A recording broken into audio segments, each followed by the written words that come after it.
Welcome to Midweek Service provided by the Church Sound Podcast. This is our version of tech news with your host, Prentiss Thompson. Have you ever wondered, how do I mic a drum set, or what about getting audio to my live stream?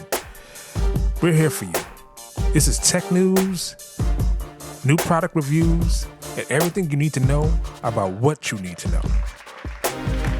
Welcome to Midweek Service. Happy Thursday. Welcome to another edition of Midweek Service, Tech News edition of the Church Sound Podcast. Today, we're going to talk about gain staging. Now, I'm going to give you the clinical definition, and then I'm going to give you the Prentiss Thompson definition. The clinical definition is gain, aka trim, whatever console you're on, is the volume control for each channel of a mixing console.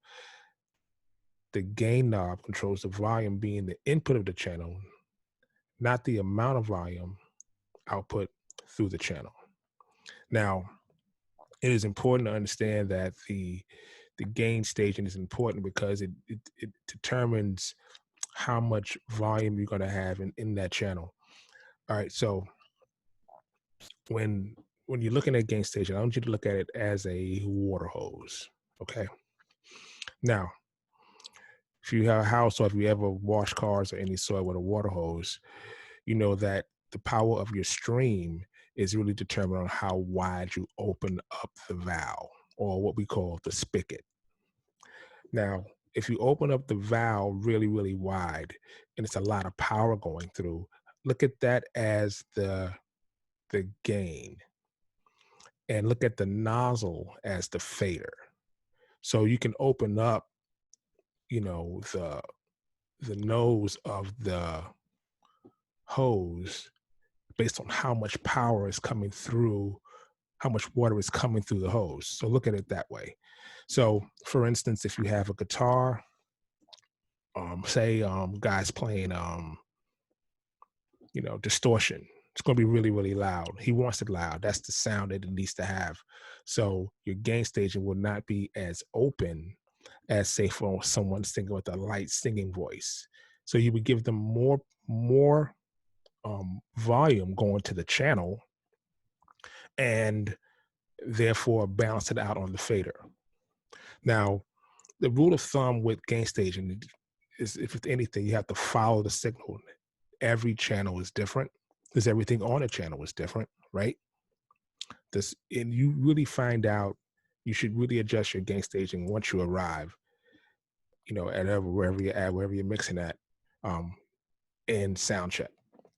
So it's no surprises, and you want people to sound check at least it's 80%. I would love to say 100% of the volume that they're going to perform at. So this way you have a better understanding on where the volume is going to be, and you can set the gain staging kind of based on that. So those of you who are watching on the YouTube channel, I'm going to show you a few options on different mixers. Now, you may say that the analog mixers and digital mixers are different. They are, but this is the same.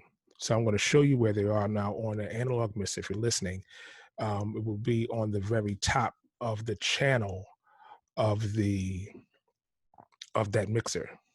So at the very top of the channel, you will see a knob, and it will say gain, and that is the gain for every channel.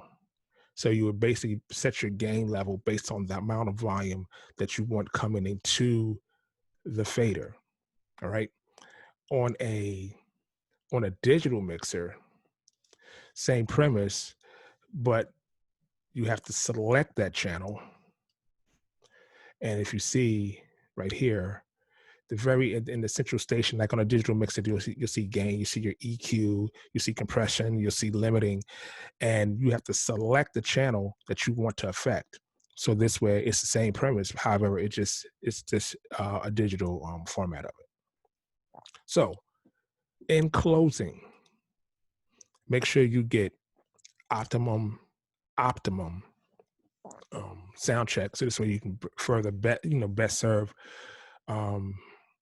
the church, and so where you don't have any explosions on stage.